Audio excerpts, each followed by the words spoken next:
శ్రీరామనవమి మనకి నెలలో వస్తుంది కదా. అయితే చాలా మందిలో ఏర్పడుతున్న సందేహం ఏంటి అంటే శ్రీరామనవమి 13వ తారీఖు జరుపుకోవాలా, ఈ నెల ఏప్రిల్ నెలలో 13వ తేదీలో జరుపుకోవాలా, 14వ తేదీ జరుపుకోవాలా అని చాలా మందిలో సందేహం ఏర్పడుతోంది. అయితే మనకి క్యాలెండర్లో చూస్తే భద్రాచలంలో శ్రీరాముల వారి కళ్యాణం ఎప్పుడు జరిగితే చాలా మంది అదే రోజు అంటే భద్రాచలంలో శ్రీ సీతారాముల కళ్యాణము అని ఉన్నప్పుడు క్యాలెండర్లో అదే రోజు కళ్యాణం అన్నది పండగ, శ్రీరాముడు కళ్యాణం అనేది చేసుకుంటూ ఉంటారు ఆనవాయితీగా. అంటే భద్రాచలంలో వాళ్ళు ఎప్పుడు జరిపితే దాన్నే మన వాళ్ళందరూ కూడా శ్రీరామనవమి పండుగగా జరుపుకుంటూ ఉంటారు. అసలు మరి ఈ నెలలో మళ్ళీ తేదీలు 13, 14 2 రోజులు వచ్చాయండి. అంటే నవమి అన్న తిథి మరి శ్రీరాముడు జన్మదినము అలాగే వివాహ దినము ఒకరోజు అని చెప్తూ ఉంటారు. అంటే శ్రీరాముడు ఎప్పుడు జన్మించాడు? చైత్ర శుద్ధ నవమి రోజు శ్రీరామచంద్రుడు జన్మించాడు. చైత్ర శుద్ధ నవమి రోజు అలాగే పునర్వసు నక్షత్రంలో అభిజిత్ లగ్నంలో శ్రీరామచంద్రుడు అభిజిత్ లగ్నం అంటే కర్కాటక లగ్నంలో శ్రీరామచంద్రుడు జన్మించాడు. పునర్వసు నక్షత్రం 4వ పాదము చైత్ర శుద్ధ నవమి, ఇది శ్రీరాముడు జన్మించినది. కానీ ఇక్కడ మనకి ఈసారి మరి పండగ ఎప్పుడు వస్తుంది? 13వ తారీఖు నవమి తిథి ఉంది కాబట్టి క్యాలెండర్లో మనకి 13వ తారీఖు కూడా శ్రీరామనవమి అని ఇచ్చారు, భద్రాచలంలో 14వ తారీఖు అని ఇచ్చారు. కాబట్టి అసలు అందరిలో ఒక సందేహం వస్తుంది, అసలు పండగ ఎప్పుడు జరుపుకోవాలి? 13 జరుపుకోవాలా, 14 జరుపుకోవాలా? ఈ విషయమై మనము చిన్న క్లారిటీ తీసుకుందాము. సాధారణంగా సూర్యోదయ కాలంలో తిథి ఏదైతే నవమి తిథి ఉంటుందో ఆ రోజంతా కూడా నవమి కింద చాలా మంది కన్సిడర్ చేస్తూ ఉంటారు. అంటే సూర్యోదయ కాలం అంటే మనకి ఈ నెలలో సూర్యోదయం 5:52 సూర్యోదయం అయితే మరి సూర్యాస్తమము 6:10 సాయంత్రం అవుతుంది. కాబట్టి సూర్యోదయ కాలంలో నవమి తిథి ఉంటేనే, అంటే ఇది ఏ సిద్ధాంతం ప్రకారం అంటే భద్రాచలంలో వాళ్ళు పంచరాత్ర ఆగమన సిద్ధాంతం ప్రకారము సూర్యోదయ కాలంలో నవమి తిథి ఉంటేనే నవమి తిథి కింద అది కన్సిడర్ అవుతుంది. ఆ రోజే రాముల వారి కళ్యాణం చేయాలి అని చెప్పి భద్రాచలంలో ఒక వాళ్ళు ఆ రకంగా దాన్ని ఫాలో అవుతున్నారు. అయితే సూర్యోదయ కాలంలో ఇక్కడ మనకి 13వ తారీఖు గమనిద్దాం. 13వ తారీఖు అష్టమి తిథి అండి.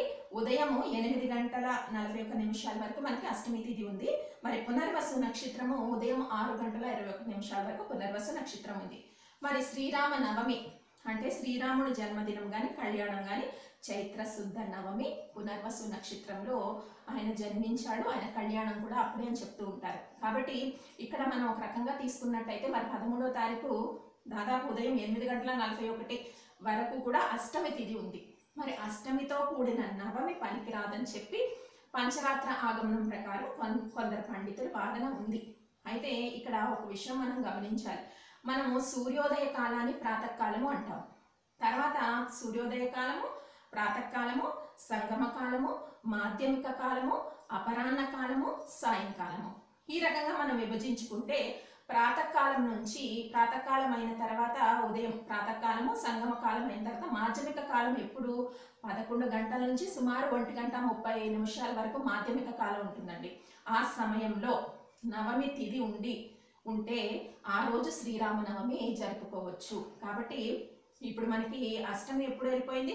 8:41 వరకు అష్టమి ఉంది. 13వ తారీఖు నవమి గడియలు ఎంటర్ అయ్యాయి ఉదయం కదా. అయితే 11 గంటల నుంచి సుమారు 1:30 మధ్యలో ఎప్పుడైతే నవమి తిథి, అది మాధ్యమిక కాలం అంటారు, నవమి తిథి ఉన్నప్పుడు మరి చక్కగా అదే రోజు శ్రీరామనవమి జరుపుకోవాలండి. అంటే పూర్వగణితం కానీ దుర్గణితం దేని బట్టి, ఏ సిద్ధాంతం బట్టి అయినా ఇది చెప్పారు. గతంలో కూడా భద్రాచలంలో ఇదే 99 వరకు ఫాలో అయ్యారు. మరి ఈ మధ్య కాలంలో అంటే అష్టమితో కూడిన నవమి పనికిరాదని ఇన్ని కొన్ని వాదనలు వచ్చాయి. కాబట్టి మనము ఇక్కడ ముఖ్యంగా తెలుసుకునేది ఏంటి అంటే శ్రీరామ నవమి పండుగ మనం ఎప్పుడు జరుపుకోవాలంటే 13వ తారీఖే జరుపుకోవాలి. ఎందుకంటే 13వ తారీఖు 8:41 తర్వాత అష్టమి తిథి వెళ్ళిపోయి మనకి నవమి తిథి వస్తుంది. నవమి తిథి ఆ రోజు ఉదయం పునర్వసు నక్షత్రం ఉంది కాబట్టి మరి పండగ మనం అందరం కూడా 13 ఏప్రిల్ జరుపుకోవాలి. అయితే క్యాలెండర్లో మీకు ఒక సందేహం రావచ్చు, 14వ తారీఖు భద్రాచలంలో రాముల వారి కళ్యాణం అని ఇచ్చారు కదండి అని. కొంతమంది అదే ఆ రోజు కూడా కళ్యాణం చేసుకోవచ్చు, 14 కూడా చేసుకోవచ్చు. కానీ మనకి లెక్క ప్రకారం ఏంటి అంటే మాధ్యమిక సమయం మనం తీసుకుంటే పొద్దున్న 11 నుంచి 1:30 వరకు మాధ్యమిక సమయం అంటారు. ఆ సమయంలో నవమి తిథి. మరి ఆ రోజు పునర్వసు నక్షత్రం ఉంటే చక్కగా శ్రీరామనవమి జరుపుకోవచ్చు. గతంలో కూడా భద్రాచలంలో ఈ సిద్ధాంతాన్ని ఇలా ఉన్నప్పుడు పాటించారు. మరి ఇప్పుడు కొన్ని మార్పులు అక్కడ జరిగి పంచరాత్ర ఆగమనం ప్రకారము అష్టమితో కూడిన నవమి పనికిరాదని వాళ్ళు చెప్తున్నారు. అది వాళ్ళ ఉద్దేశము. అయితే మీరందరూ కూడా 13వ తారీఖు శ్రీరామనవమి పండుగని జరుపుకోవచ్చు. దీనికి సంబంధించిన పూర్తి క్లారిటీ అనేది మీ అందరికీ వచ్చి ఉంటుంది. కాబట్టి పండగ ఏ రోజు అంటే మనకి శ్రీరామనవమి పండగ, రాముల వారి కళ్యాణం చేసుకోవాల్సింది 13వ తారీఖు అండి. కాబట్టి అష్టమి వెళ్ళిపోతుంది, 8:41 తర్వాత అష్టమి తిథి వెళ్ళిపోతుంది, నవమి తిథి వస్తుంది. ఆ రోజు పునర్వసు నక్షత్రం ఉంది. కాబట్టి శ్రీరాముల వారు జన్మదినం మనం చెప్పుకున్నాం చైత్ర శుద్ధ నవమి. అలాగే పునర్వసు నక్షత్రము కర్కాటక లగ్నంలో ఆయన జన్మించారని చెప్పుకున్నాము. ఆయన జన్మదినము వివాహమైన దినము, పట్టాభిషేకము అంటే చాలా వరకు ఇలా చెప్తూ ఉంటారు కదా. జన్మదినము వివాహమైన దినము కూడా ఒక్కరోజే, నవమి రోజు శ్రీరామ నవమి చేసుకుంటారు. రాముల వారి కళ్యాణం 13వ తారీఖు మనం జరుపుకోవచ్చు.